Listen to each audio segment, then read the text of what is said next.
bring that on. There we go. We are talking about racing today because it is race time tomorrow. We dedicate this one all for us. So, I've been talking a lot about opportunities that come up. I've been talking a lot about different people that help to make things happen, the importance of friendship, the importance of family for that fact, the importance of delivering your elevator pitch, the delivering your story about people seeing your sincerity, your authenticity, you, your flat out you as to who you really truly are.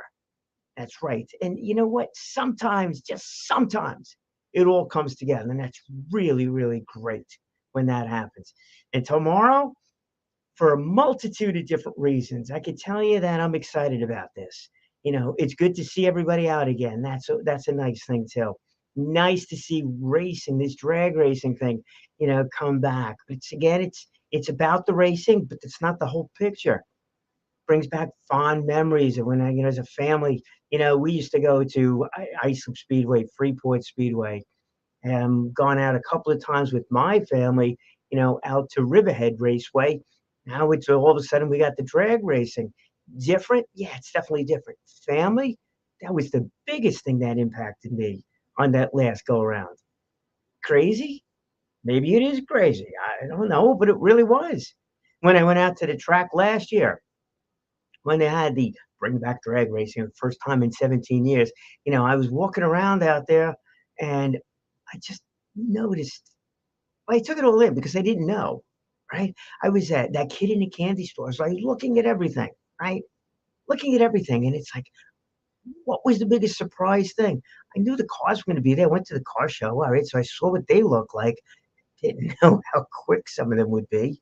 The rest of that and how it worked with doing the burnouts and waiting for the lights to go amber, green, and then go and see how that whole thing worked out.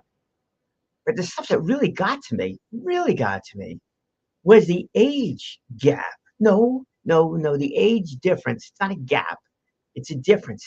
The age difference in, well, the spectators, there's a lot of kids in strollers. That was kind of neat. That's why I kind of like that idea, is that all the cars have got mufflers. So it's not screaming loud as you go through. And even in the parts where it's a little bit louder, it's just really more during the burnout than anything else. Because when the cars are going, they're driving away. So the sound even lessens a little bit more there. So sound is definitely not an issue in this one. So it's good for the kids. It's good for the kids. Then you've got, well, obviously the parents, the grandparents, and then the grannies. Grannies who love racing. There's two women. They were mature. I don't want to say how old anybody is, but they were mature and they were out there and they were just having a darn good time, and their shirt said grannies who love racing or something like that. It was great. And then I actually ran across them again at one of the town hall meetings. I went down there to give my little pitch as to why I thought this thing was a good idea. They were there. One of the women was there. It's just like absolutely terrific. And then when I went back this year, they were there again. The whole thing, hanging out in the tower, in the announcer's booth, in the truck. Where all the computer equipment is with the scoring and everything like that. So, man, it was great. It was good, but that was the spectators. What about the race car drivers? What about the rough and tumble race car drivers? Remember, right? No preconceived notions. No way. No way. Was I wrong on that one too? I thought, well, you got your own notions of what you think race car drivers are. You know, no, you're wrong. Totally wrong. Oh, was I wrong? Unbelievable. So the race car drivers, age 8, 7, actually, I think it was, but let's go with 8, 8 to 80. It sounds nice. I think that's what I wrote on one of these posts. Is that totally true? Around the age of 8, around the age of 8 is 8 years old. Junior dragsters. These things are just unbelievable. Who knew? Didn't know that was going to happen. Didn't know anything about it. This tomorrow, actually, I believe it's tomorrow. Yeah, they got the buggies. It's like, what's exactly buggy racing? I'm thinking Volkswagen bugs, or maybe it's dune buggies, or we'll find out. That's tomorrow, August 20th. Gates open at 1 o'clock. Racing starts at 4, and it's going to be a whole lot of fun. Opening ceremony too, really great. Oh, got a guy. Yeah, he was one of the ones that I just met recently. He's going to be singing the national anthem. I wanted to have him on, couldn't work it out. You know why? Because we all got these things we're doing. We're just so all over the place. We'll do a brief interview with him out there. Maybe we'll get him on the microphone because not only does this gentleman sing, he's been on a comedy stage, he's been all over the place. So we should have a ball. And if he knows what I know about drag racing, we're just gonna have a darn good time doing the whole thing. Oh, by the way, the supervisor is gonna be there too. She's part of the opening ceremony. Who else comes? You. I mean, the most important people. You. So what about the 80s, the approximate 80s? You remember, we got our 8-year-olds with the junior dragsters, and then the 80s or so age group driving a car. Man, there was this guy. He's driving this 19 whatever Hudson. This thing was huge, huge. I don't think except for station wagon, I don't think I've ever seen a car so big. The thing was massive, absolutely incredibly massive. And he's out there, and he's just time of his life. I met him actually in the pit area where I had a chance to talk to him, and he started rattling off all this information about what racing was like in the 70s, the 60s, the 50s. It's just amazing.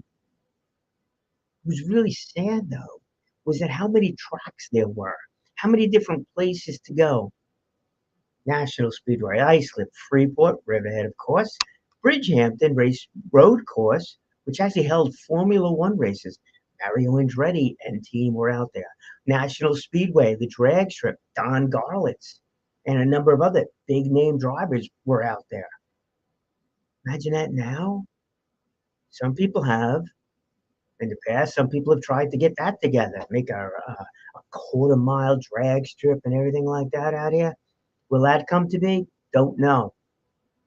Right now, it is that eighth of a mile track, eighth of a mile out in Calverton. It's actually on an historical aspect of life, anyhow. It's on the Grumman facility. Grumman had two major facilities on Long Island. You know, one Bethpage, they multi-purpose that one. Got a studio down there now too. There's some live TV shows right out of that thing, and other recorded TV shows out of that. Kind of fascinating. And then you have the Grumman facility out in Calverton. It's another one, multi-use facility. Got a bike path that surrounds the whole thing. Plenty of green open space, which is actually terrific. Bunch of offices that are on one section of the property, and it's a massive property, massive property. And then you've got some other light industrial areas and other sections, and you got these two massive runways, a 7,000-foot runway and a 10,000-foot runway.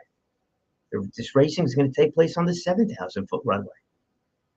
with not only the blessing, but I think the outright love the whole idea concept from many of the elected officials that are all part of the Long Island community. Zeldin has been out there, loves the idea. Balone has been out there, loves the idea. Obviously, the supervisor Vediguera, also loves the idea. The town councils approved this whole thing. Haven't spoke to each one of them directly, but they support the whole idea at the very least. As that goes. Who else is supporting this idea? Quite a few. You could find out if you go to Racetrack Knott Street. You can see who the sponsors are. I can tell you right now, every one of them supports the idea. Otherwise, they wouldn't sponsor, right? I mean, that truly makes sense. Obviously, the drivers do, and the drivers do it from a number of different reasons. All right. One is that it's in the backyard. It's literally in the backyard. What so many of these folks had to do, which is what I've learned by going down there and doing that listening. Remember, it wasn't just the visual aspect of this whole thing. Seeing the age group of the drivers, seeing the age group of the spectators, seeing the age group of the cars, for that fact. Yeah, quite a few cars. I don't know if they went back to the 20s, but definitely the 30s.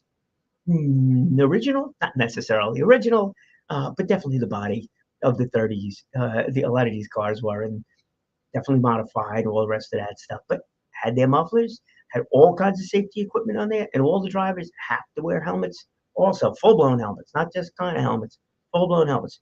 It's NHRA, National Hot Rod Association sanctioned event, and so they have to follow all kinds of protocols along with this whole thing. And there's a number of different protocols to make this work, and every one of them paying attention to every one of these things, and that's a great thing. There's no alcohol, no barbecue, no walking on the grass, none of that kind of stuff. Limited to the amount of people. This you should know. It is limited to the amount of people attending. People attending includes people, all people, includes all the drivers, spectators, crew members, whatever. And it's limited to 2,500 people. So if you definitely want to go, you get those tickets, online. You get the tickets online. Let me just leave it at that. Get the tickets online. Go to Racetrack Not Street. You can go through Facebook. There's a link in there. It'll bring you over to I forgot the right. One of the places we can buy the tickets online, or you go straight to the website. You can make it work that way. Email me or post on this thing if you got any kind of a question. I'll make sure a link gets up, for that. This way you can see exactly what it is. But get those tickets. 2,500 people. All right. If you're a driver, and you want to race your car, not happening on Saturday. It's all sold out. Last year, every event sold out. And if there's ever a rain date in this thing, it's going to make it even that much more challenging to get that spot. So if you do want to race your car and you're thinking about doing it, do it. It's $65 plus some tax and stuff like that, whatever processing fee online, whatever. But anyhow, it's $65. Now, why do I mention that? Well, you should know, for one. Two is that's another factor as to why these folks are so excited about this in the backyard. Because this is the only legal drag strip you've got on Long Island. Riverhead Raceway, it's a circle track, and that's that. It's really about that. That is about that. It's not even really about that. That is about that. So then they have to trailer the cars and bring themselves, family, crew, if going, and drive to New Jersey, Pennsylvania, Connecticut, upstate New York, where there's a number of other tracks that they could go to. But the expenses of traveling, just the expense of traveling for one, the expense of going over the bridge for two, and then the trailers, so it's a little bit more than just your passenger car thing. And then the food and everything else, maybe lodging, because if you're going to drive upstate, you're going to drive a couple of hours, and you want to race 2 days in a row. That's Saturday, Sunday. It's at least one overnight. I don't know if they go up Friday night or not. Maybe some do, some don't, whatever. But at least it's one overnight. All that money is being spent on non-racing activities. So for them to spend just $65 over here, that's kind of something else. Could flip this whole thing around, and as this continues to grow a little bit more in popularity, a little bit more in broad knowledge with the outside community, I wonder what the impact is going to be with folks off of Long Island coming down and racing their cars, and all that money that our folks are spending elsewhere, that all that money being spent over here. Granted, gas tolls, all the rest of that's not here, but lodging is, food is, maybe a little entertainment. You've got quite a few other places to go in Campbellton if you bring in the family, right? You also have golf courses, the wineries, the beaches, and everything else that goes along with it. So there might even be a tourism kind of aspect of this. Certainly a local economic benefit, because even if you're in Nassau County, you're going to race both days. Maybe you're going to stay out at one of the hotels in and around the area, which is why some of them are sponsoring the race also. And without a doubt, the delis, the food places, all the rest of that stuff, benefits that are surrounding it, let alone the food trucks that are going to be on the facility too. Let's get back to diversification, right? All over the place. Food, food trucks, they were just absolutely incredible. I didn't bring a big enough appetite with me, last year. That was the truth. I did not bring a big enough appetite with me. And then this year I got more on the microphone, so I didn't schedule enough time away from Mike to go enjoy a lot of the food. But you've got your 50 Shades of Soul, and this guy's going to bring out a menu. He was just super excited about the summer one, because he just had a whole bunch of different things that he had planned on doing for this one. So I'm really looking forward to that one. And of course, you got your barbecue truck.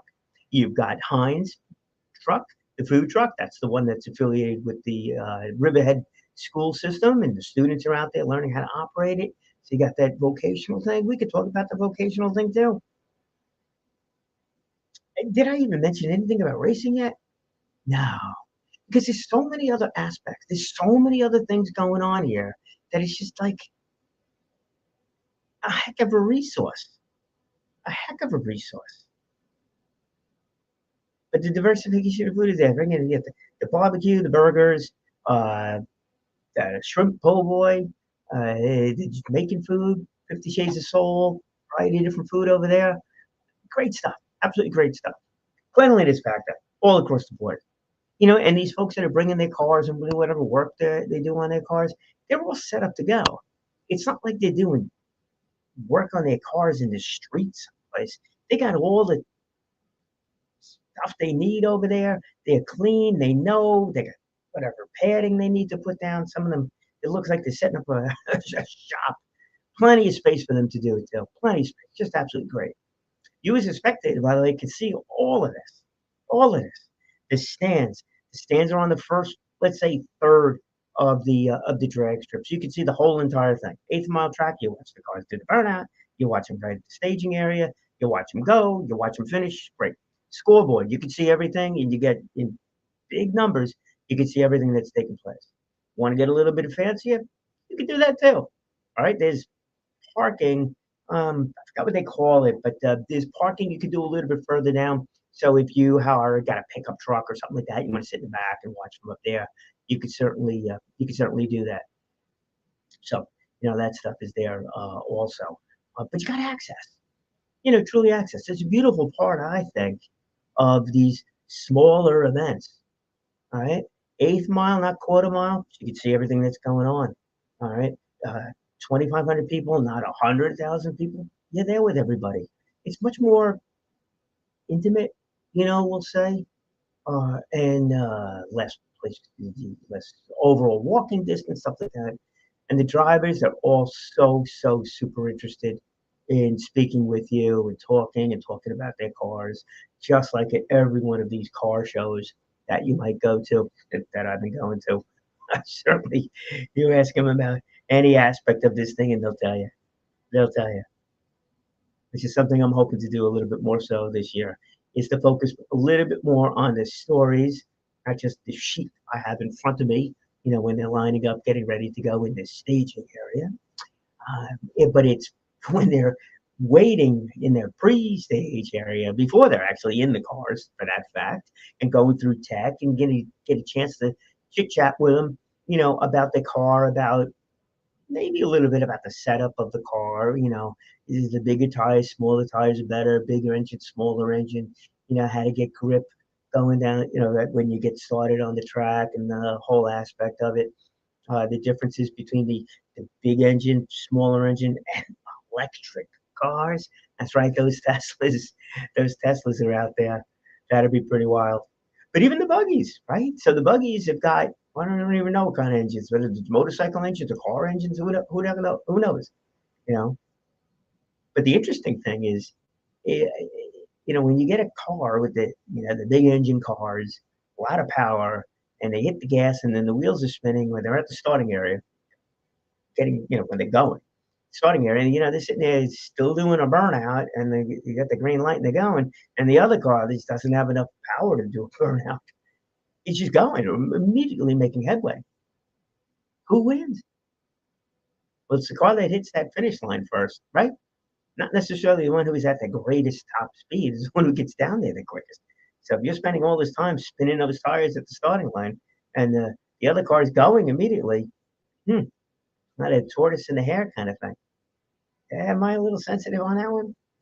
Yeah, maybe because I was the hare. I was the tortoise. I was not the hare. I was the tortoise. This goes back to Freeport Speedway. Freeport Speedway. I had a 74 Capri, 4 cylinders, four massively underpowered car. And I went up against this 57 Chevy, big tires, all, the big engine, all the rest of that kind of stuff. If we were racing straight up down any distance, eighth mile, quarter mile, blew me away. Would have just destroyed me. Prove that. Because when the guy dropped the green flag and we got started, this was a circle track. He was gone. He was gone. By the time I got into the first turn, he's already through the second turn. And I think Freeport Speedway is like a fifth of a mile track. Ain't big. And I'm going. I'm going. I made it to second gear, third gear. I don't think I got out of third gear. Third gear. I'm out. I come out of the second turn. I'm against the wall. Didn't hit it. I mean, I'm close to the wall right now. I'm feeling like, Joe race car driver. He's gone. I didn't even know where he is. I can't even see him anymore. But I'm still accelerating. And I actually catch up to this guy. Don't ask me how. I'm driving my car, not his. And he sees me, I guess, because in that last turn, he hits the gas pedal and he starts swerving. He got loose, starts fishtail. And you know what? I was still accelerating right from the get go. I wound up beating him. You can only imagine the comments he got that night. But I can tell you how I felt. I felt pretty darn good about that. So who's got the better car? Him or me? Him. Without a doubt. Who won? Me. Without a doubt. I got to the finish line first. It's not about the fastest car. It's about that quickest time. But that's not even the only race. The other race that takes place over there is the reaction time. And this isn't even up. Doesn't really make a difference what kind of car you got, anything like that. Reaction time. So that light goes amber, amber, green. Who gets going first? Who's got that shortest reaction time? That's a fascinating thing. A lap time is all the way down the track, and the folks that are racing get timing slips. They can see how fast they go in certain sections of the track, which is all technical stuff. We'll cover that a little bit more tomorrow on Saturday when we're out over there. Well, gotta have something to talk about for 5.5 hours. But we'll talk about that there. But that reaction time, light is green. Who goes first? What is your reaction time? And you know what? You're just racing against yourself. It really doesn't matter if you're racing against somebody else, unless whatever, is kind of going on. But it's always about you, right? No? How many times have you done any kind of a race, a running race or whatever, or anything that you've done? You always try to better yourself a little bit. Well, that's what that one is too. You're racing against yourself. And ultimately, it really comes down to, I think most of those folks that are there are really racing against themselves to see if they can better their own time on that eighth mile track. So the reaction time is actually a fascinating thing too. Amber, when do you go? Now. Then he turns green. Because it takes time for you to get, off the clutch on the gas or just off the brake on the gas, to get that car rolling. So that's another fascinating aspect of the whole thing. Should be great. Who am I looking forward to meeting? Well, besides you, so many others down there. Got a couple of friends coming down, different that do different podcasts, videos. My article that you added this whole thing from them, so that should be great. We got a few things that were done last year, or actually this in the spring season, so we'll start sharing that stuff out again. And then, of course, the media, the news flow, all the rest of that stuff. We'll see who comes down there. I can give you an immediate and known thank you to David Winsberg at Illinois Business News. It's just kind of sharing out the press release that we put together. And thanks to Arthur Germain Brand Telling for helping out with that one. I'd, send him an email. Next thing I get back is the article that he's got published today. So we get that shared out there, also. And the one guy they keep quoting over there is Pete Scalzo. So Pete, Marie, Long Island Needs a Drag Strip, Racetrack Nut Street Group, all these different car shows, friends, you that have been so unbelievably supportive of and open, to me coming down. JVC Broadcasting is another one. Brown's Automotive, they just had BAB at one of their events where we had the opportunity for Racetrack Nut Street to offer tickets on that one. JVC Broadcasting at 98.1, that station. They're doing a ticket giveaway every so often. If you get lucky enough to do that, Otherwise, it's $25 for spectators to go out there to the races. But there's so many people that are interested in this thing. I hit on some, the most immediate ones. Long Island businesses, is there a business aspect of this? Absolutely. I spoke to one of the hosts of a radio show that has to do with schools. That'll come up, I'm sure. Medley police officers and first responders that are now part of the Beat the Heat program, they're going to be coming up over here. So they are very community minded and looking to get something going on over there, but they're going to be up here in September. September 3rd is the Dragsters. Junior Dragsters. This is the kids, teenagers and younger driving these cars that are down the track. That's amazing. Schools, learning experiences. Oh, I can make so many tie-ins over here. And I know what? And I have, and I continue to do that. And this is where I am looking to create the stories and share those stories over the next 2 months. In between August, right now, Doug afternoon, August tomorrow, where we begin, and then you have the summer series, and there's a week break in there, and then they do the fall series. What kind of stories to be told? Quite a few. Tourism, economic, school, vocational programs, family entertainment, just outright fun, fresh air, all good. Multi-purposing facilities, working with our elected officials, making things happen. So many things, so many things. And also we got is a new wardrobe. So I got a new T-shirt. Long Island needs a drag strip. Thank you very much, Bonnie, Donna, and the rest of the team on that one. And of course, got the logo, this tried and true logo that's there. And then, ba-boom, got a new jacket for the occasion. Because you know what? Sometimes you just got to stand out a little bit. And if I want to make sure I get seen in that thing too, because we're walking around a little bit with the cars, we'll make sure everybody notices. So we'll wear that. We'll stand out a little bit. I so look forward to this whole thing. So look forward to it. Is it going to be fun? Yeah. Learning experience? Yeah, absolutely. An opportunity for so many different things to happen? Yeah, absolutely. Also with Suffolk Community College, the automotive program is going to be down there. They're one of the sponsors, so that's great. A bunch of automotive companies that are going to be there also, and then a few other industries will certainly be represented. Marketing, what is Sinorama, I believe, John Montecalvo Paving, and so many others. Go to the website, you can see the exact list.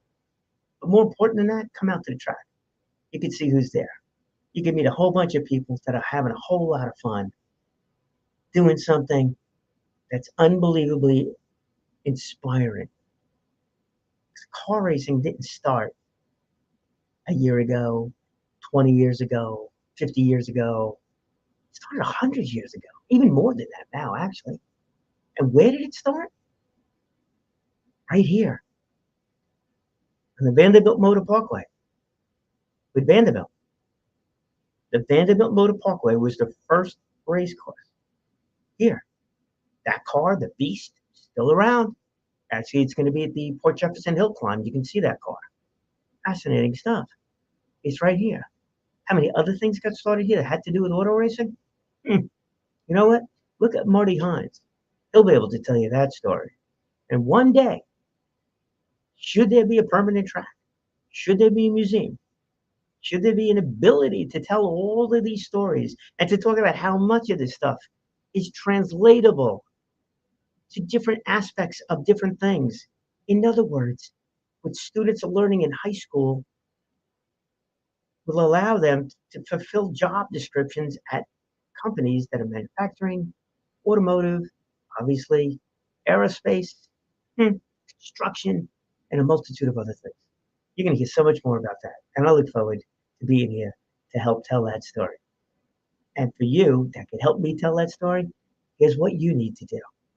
You need to speak well, you need to speak often, and live inspired, because you are the ultimate motivator. Because it is with all of us, all these little things that we do is going to have the greatest impact of them all. Have your impact. Stand out a little bit. I know I'm going to with that jacket. Have an absolutely incredible day. We'll see you this weekend. And then we're going to have a whole ball going forward all the way through to the end of this thing and then on to different things too. It'll be great. Tomato Talk, man, it's up top of mind. It's all that wide open stuff. But we're always advancing through those opportunities that present itself. Have a great day. All right, here we go. Let's play the band.